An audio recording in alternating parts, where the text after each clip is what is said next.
Hello, welcome to Fight Talk. Now, usually I talk UFC or boxing, but today I'm going to be talking about one championship and specifically one Fight Night 21, Eersel versus Nicolas, which will be on Prime Video.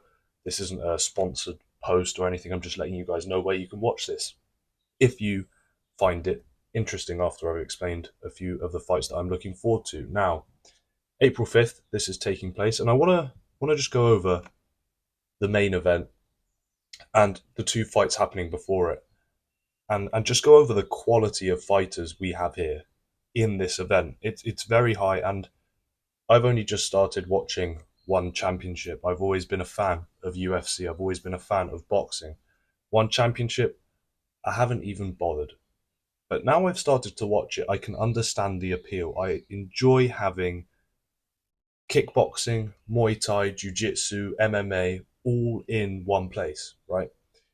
And I think what that does is bring these different audiences together and make one championship a fuck ton of money because you're getting people from different disciplines who enjoy different disciplines to come together. And say if someone likes jujitsu, they'll go in, watch the jujitsu fights or bouts taking place, and then they'll stick around and watch maybe some Muay Thai or some kickboxing or some MMA, and then they'll become fans of those sports as well. And so I like the way they've kept they've kept it different, right? They've made it different, sorry. The fact that they have these different sports all in one place, all in one octagon, is fantastic, and I really like it. So I'm going to go over the main event here. So we have a great main event. Regian the Immortal Eersel against Alexis Barbosa Nicolas. Now, but Regian, lightweight Muay Thai and lightweight kickboxing world champion, and is the only guy, I believe, within one championship defending in two different sports simultaneously. So he has not defended one or not defended the other. He's defending both, and he is 6'2", 189 centimeters, and has a kickboxing and Muay Thai record of 61-4. What a record! 31 years old, from Suriname, I think that's how you say the country. 61-4. This is ridiculous, ridiculous record. I mean, the guy. I've watched some of his clips. I've been watching him more lately because I'm looking forward to the card. Super fast hands, super fast hands, and some of the best precision I've seen in striking ever, and that includes UFC, boxing, everything I've watched. The guy has this unmatched precision to find people's chins. His kicks are extraordinary. He has a really, really good flying knee, and he disguises it so well, but it's so fast, and it comes straight up the pipe and lands all the time. He goes for the body, goes for the chin, but I'd say that's probably his best strike is that flying knee. Um, and what's weird is he's really, really overlooked. I'd never heard of this guy until I started watching One Championship. I'd love to see this guy in the UFC, by the way. Oh, it'd be unbelievable. But, 31 years old, is it too late? Would he be able to learn grappling in enough time? Who knows? I mean, Alex Pereira's done it, coming from a kickboxing background and learnt to wrestle.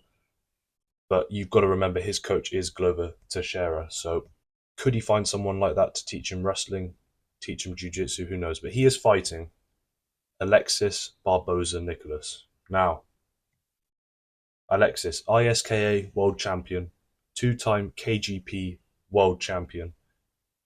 This is kickboxing, by the way. I forgot to mention. 23-0, flawless record.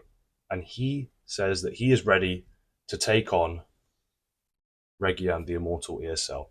Now that is a banging fight. We have a 23-0. Oh, he's 25, by the way, 25 years old and from France. But we have a 25-year-old young, up and coming 23-0 professional kickboxer coming in, ready to take on Regian the Immortal Eersel, who is 31, but has a 61-4 record. It's ridiculous, ridiculous. So those two will be fighting, and they will be fighting, of course, for the lightweight kickboxing world championship. So main event fight is top notch for me. And secondly, we have the welterweight submission grappling world champion Tai Ruotolo, who is 21 years old and from USA, and he will be defending his belt. His record is a 25-10, which is very impressive. And he competed as a 16-year-old blue belt in the ADCC World Championship and placed fourth, and that is what skyrocketed his popularity. Ridiculous, again, ridiculous result. A pure specialist in jiu-jitsu defending his belt. Of course, he's a pure specialist. He is in the jiu-jitsu section of one championship. But what I'm saying is a guy that has dedicated his life to jiu-jitsu and at 21 years old is 25-10. Super impressive. And he's defending his belt against a guy called Isaac Mitchell, an Australian, 25-year-old Australian in that. And he's an odd fighter or an odd jiu-jitsu practitioner. I'm very used to saying fighter in these videos. He doesn't have one professor. A lot of these jiu-jitsu guys, when they talk about who they train with or who trains them, they stick to one guy. They always stick to one guy. It's almost they become a family, you know. But this guy doesn't do that. So he travels. He's like a nomad. He scours the globe for the best jiu-jitsu practitioners and learns from them and then moves on. A bit like Ian Gary has in MMA. And I'm sure there are other fighters that do it, but it's not the popular choice for most people, you know. Most people say stick to one guy, learn everything with that one person, and don't move. Don't move. Unless something obviously horrendous happens or you're not progressing, don't move. But this guy is the opposite. And it's worked for him. He's the IBJJF No-Gi World Champion. Well, he was in 2021. And he has won the ADCC trial 2 times. So for him, it's definitely working. It's working for him. And the third fight, this one, I'm really, I think this will be possibly the best fight on the card, in my opinion. Anyway, we have, and I'm going to really struggle to say his name, right? But this isn't for a belt. It's bantamweight Muay Thai, and we have Suablak Tor Pran 49. Fantastic name, really easy to read. From Thailand against Vladimir Kuzmin from Russia. Right. Let's get an overview of both fighters. Suablak, I'm just going to call him that, it's easier. 58-18 record in Muay Thai. Fantastic record. Beautiful. This guy's kicks, by the way. And his legs. He's got the most defined, biggest legs I've seen ever. No homo. But this guy's kicks are horrendous, as in good. Like, horrendous. The amount of damage he does is ridiculous. 27 years old, from Thailand, with an 80% finish rate. Ridiculous. Absolutely ridiculous. 58-18 with an 80% finish rate. This is going to be a banger. Not only because Suablak is so good, but his opponent, Vladimir Kuzmin, is also very, very good. 22-3. Russian, 26 years old, a very, very good striker at that, and he believes he is going to beat Suablak. I'm not so sure about that because from what I've seen and from what I've watched of Suablak, he is a bloody joke. And I've gone over 3 of these fights, but all of these fights have great quality. I mean, we have Cade Ruotolo, who is obviously Tai Ruotolo's brother, competing as well. But just the overall quality of the guys on this card is ridiculously high. And most people don't know about them. Most people, I didn't know who all of these people were, apart from the Ruotolo brothers. I'd heard of them. I'd never heard of anyone on this card. And the quality and the records and the dedication that these guys have gone through is ridiculous, and we don't even know of them. So I want to cover one championship a bit more. I just wanted to show you how good the card is coming up.